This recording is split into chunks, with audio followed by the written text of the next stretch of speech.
प्यारे बच्चों, आज हम हमारी मराठी की किताब से तीसरे सबक को पढ़ने जा रहे हैं, जिसका नाम है कड़ो निसर्ग मानवा, यानी ऐ इंसानों, कुदरती माहौल को समझो।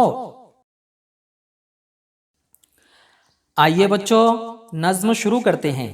ऐका म्हणा वाचा, येता पावसाची सर, चिंब होते धरणी, परी सताविते चिंता, तरी मिळेल का पानी। बच्चों, पाउस यानी बारिश, चिंब होने यानी गीला होना, धरणी यानी जमीन और चिंता यानी फिक्र। बच्चों, कवि कह रहा है कि येता पावसाची सर यानी बारिश की बौछार आते ही चिंब होते धरणी, जमीन गीली हो जाती है, परी सताविते चिंता, फिर भी ये फिक्र सताती है कि तरी मिळेल का पानी, पीने के लिए पानी मिलेगा क्या। स्वच्छ सुंदर धरती राखायची जो तो म्हणे, परी ज्याला त्याला वाटे, नेम पाळावे पराने। बच्चों, स्वच्छ यानी साफ, सुंदर यानी खूबसूरत और नेम यानी उसूल। कवि कह रहा है कि स्वच्छ सुंदर धरती, साफ और खूबसूरत जमीन, राखायची जो तो मने, साफ और खूबसूरत जमीन रखना है, ये तो सब कहते हैं। परी ज्याला त्याला वाटे, लेकिन सबको लगता है कि नेम पाड़ावे पराने, लेकिन सबको लगता है कि इन उसूलों पर दूसरों ने अमल करना चाहिए। नदी काठी धरतीवर जेथे पाहू तेथे घाण, पर्यावरणाचे कोणा कसे असू नये भान। बच्चों, नदी काठी यानी नदी के किनारे और भान यानी एहसास। कवि कह रहा है कि नदी काठी धरतीवर, नदी के किनारे जमीन पर, जेथे पाहू तेथे घान, जिधर देखते हैं उधर कचरा ही कचरा पड़ा है।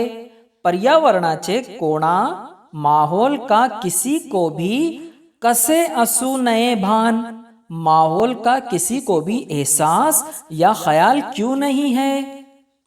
म्हणे साधला विकास, शुरू केले कारखाने, नाही फिकीर सोडली पाण्यामध्ये रसायने।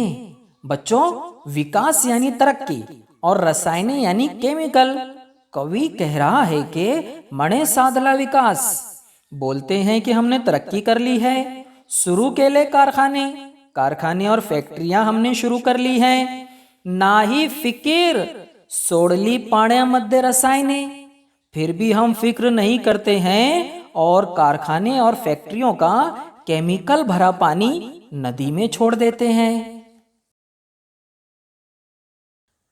पिण्यासाठी शुद्ध पाणी साऱ्या भूमीवर असावे, कडो निसर्ग मानवा, दिस सोन्याचे यावे। बच्चों, शुद्ध पानी यानी खालिस और साफ पानी, भूमि यानी जमीन और दिस यानी दिन। कवि कह रहा है कि पिण्यासाठी शुद्ध पानी, पीने के लिए साफ और खालिस पानी साऱ्या भूमीवर असावे, पूरी जमीन पर होना चाहिए। कड़ो निसर्ग मानवा, इंसानों को कुदरत और कुदरती माहौल को समझना चाहिए। दिस सोन्याचे यावे, अगर हम माहौल की फिक्र करेंगे तो अच्छे दिन जरूर आएंगे। इस कविता को लिखने वाले कवि का नाम है सचिन बेंडभर।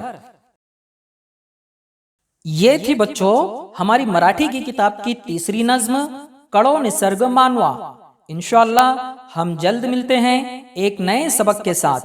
तब तक के लिए खुदा हाफिज।